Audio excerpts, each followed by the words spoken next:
We're going to move next to Senator Gianaris. Then I will be asking another question from the live stream. Then we'll move on to the next panelist who will be testifying. So I just wanted to highlight for members of the public the problem as it exists today and what the consequences can be if we don't make the changes that so many of us are talking about. We have, I think, prepared District 11 on a slide, which is from Queens, so I know it probably more than most.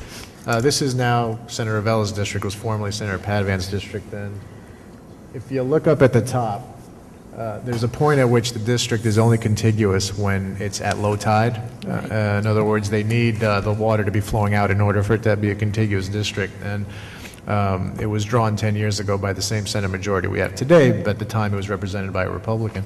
I'm curious to just get your thoughts on the shape of this and other districts that we all are familiar with, and a little discussion of how that can be avoided with some of the changes we're discussing.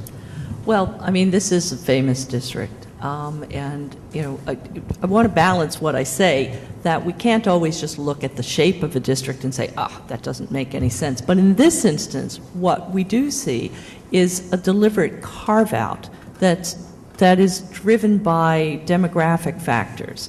One of the things that motivates, we believe, the drawing of this particular district map is the desire to isolate an Asian community, not have it be part of Senate District 11, but rather separate it out because of the concern that it, particularly in a Republican drawing of the map, that the Asians might not reliably be Republican, and it would just be easier for a Republican candidate or a Republican incumbent not to deal with them, so they're carved out.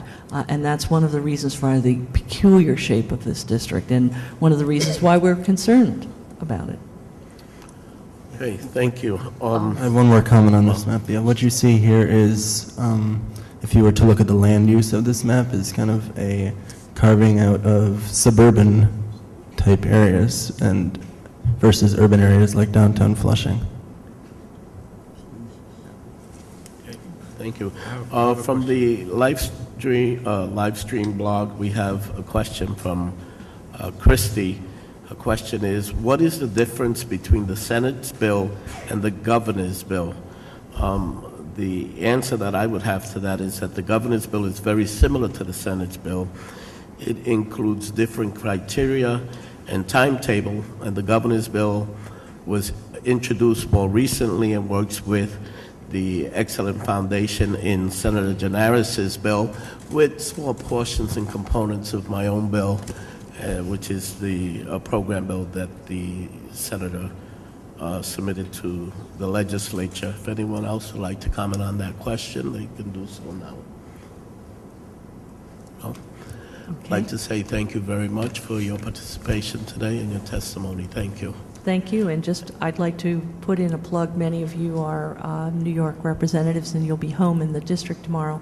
We're sponsoring a panel on public pensions at the New School at 8:30. So if you or your staff are interested, we'd love to see you there.